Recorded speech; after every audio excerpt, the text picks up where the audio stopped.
tegas, dan tidak pernah kenal takut. Bahkan setelah beliau masuk Islam, satu hari ketika di Darul Arqam kumpul-kumpul, waktu itu Nabi belum berdakwah secara terbuka karena pengikut masih sedikit. Sayyidina Umar usul, "Ya Rasul, ada apa Umar? Alasna 'alal haq fi mamatina wa mahyana?" Ya Rasul, bukankah kita ini berdiri di atas sesuatu yang benar? Bukankah mati kita, hidup kita untuk melaksanakan sesuatu yang benar? Bala ya Umar, betul Umar. Wallazi nafsi biyadih, innakum la'alal haq in muttum wa in hiyitum. Demi Allah Umar, kata Nabi, sesungguhnya kamu dan kita semua berdiri di atas kebenaran, hidup ataupun mati. Setelah mendapat jawaban begini, Umar masuk kepada tujuan pembicaraannya. Izan ya Rasul, fafimal ihtifal. Kalau memang begitu ya Rasul, kalau memang kita yakin kita berdiri di atas kebenaran, kita hidup karena kebenaran, kita mati pun memperjuangkan kebenaran, fafimal ihtifal. Kenapa mesti ngumpet-ngumpet? Kenapa harus sembunyi-sembunyi? Wallazi ba'asaka bil haqq, demi Allah ya Rasul, la takhrujanna wa la nakhrujanna ma'ak. Tuhan harus keluar menyampaikan Islam ini secara terbuka, dan kami akan mendampingi Tuhan dengan segenap jiwa dan raga. Sekali masuk Islam gak tanggung-tanggung. Yang kayak begini ini yang kita perlukan sekarang ini. Begitu masuk Islam gak tanggung seluruhnya, jiwa dan raganya masuk Islam. Beliau yang pertama kali mengajukan ide, kenapa harus dakwah sembunyi ya Rasul? Wong kita berdiri di atas kebenaran, memperjuangkan sesuatu yang hak. Kalau kita mati, kita pun mati membela kebenaran.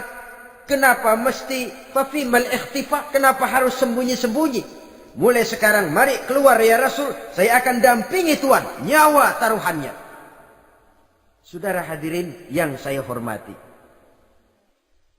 selalu dia tempat-tempat yang pernah dia melaksanakan maksiat sebelum dia Islam, selalu dia kunjungi sampai dia berkata, tidak ada tempat yang pernah saya melakukan kesalahan sebelum saya Islam yang harus saya tutupi dengan kebajikan setelah saya Islam sekarang ini. Bahkan ada satu riwayat menjelaskan beliau itu yang tinggi badannya, kekar perawakannya, gemetar orang ngadepin dia. Tapi beliau sendiri sangat mudah gemetar kalau sudah mendengar ayat-ayat Allah. Sehingga ada satu riwayat menjelaskan Sayyidina Umar itu setelah masuk Islam, kalau sholat kadang-kadang bila menoleh ke kanan beliau senyum, bila menoleh ke kiri beliau menangis berurai air mata. Ada orang bertanya, ya Umar, kenapa menengok ke kanan kau senyum, ke kiri kau menangis? Itulah kalau saya ingat jahilnya saya sebelum Islam. Adapun bila saya menoleh ke arah sebelah kanan saya tersenyum, teringat betapa dulu saya membuat berhala dari korma. Saya tumpuk-tumpuk, saya susun begitu.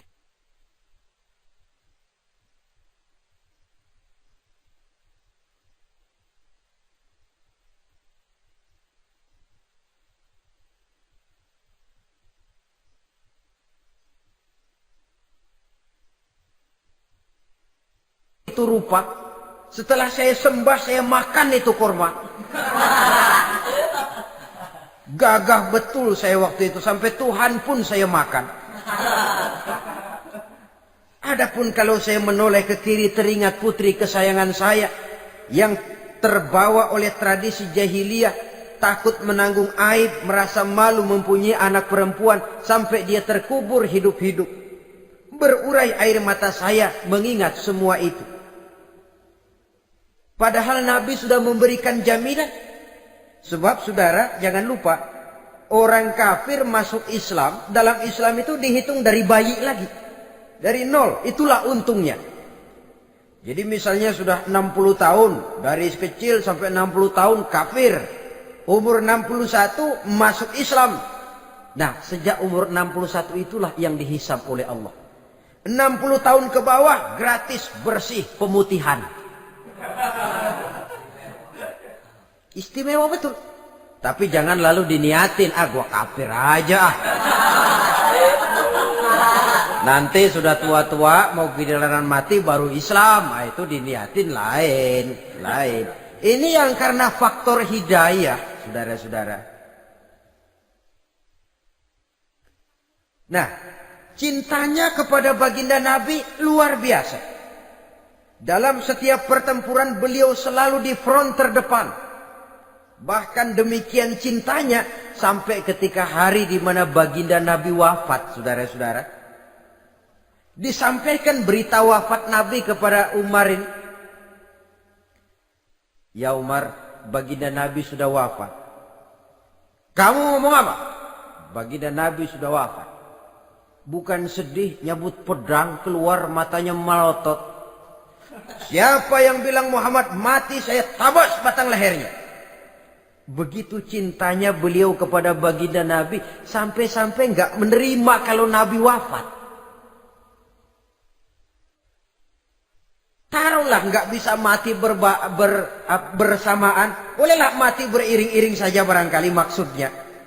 Saudara-saudara, cabut pedang, kelayaban kemana-mana. Ayo, siapa ngomong Muhammad mati, saya tabas batang lehernya. Sampai bertemu dengan Sayyidina Umar, Sayyidina Abu Bakar. Di tempat orang banyak, Sayyidina Abu Bakar yang bijaksana ini pidato. Ayuhan nas, man kana ya'budu Muhammadan fa inna Muhammadan qad mata wa man kana ya'budu Allah fa inna Allah hayyun la yamut. Wahai manusia, barang siapa yang menyembah Muhammad, maka Muhammad sudah mati. Tetapi barang siapa yang menyembah Allah, Allah akan hidup selamanya dan tidak akan pernah mati. Mendengar pidato ini, Sayyidina Umar sadar bahwa sebenarnya yang tidak bisa mati itu cuma Allah. Bagaimanapun agungnya baginda Nabi, besarnya baginda Nabi, tinggi akhlak budi pekertinya Nabi, cintanya beliau kepada Nabi, toh Nabi manusia. Dan manusia harus mati. Kemudian dibacakan surah Ali Imran ayat 144. Wa ma Muhammadun illa rasul qad khalat min qablihi rusul. Afa immata au qutilan qalabtum ala aqabikum. Muhammad tidak lain daripada manusia, telah datang kepadanya rasul. Apakah jika ia mati engkau kembali menjadi murtad atau mundur ke belakang?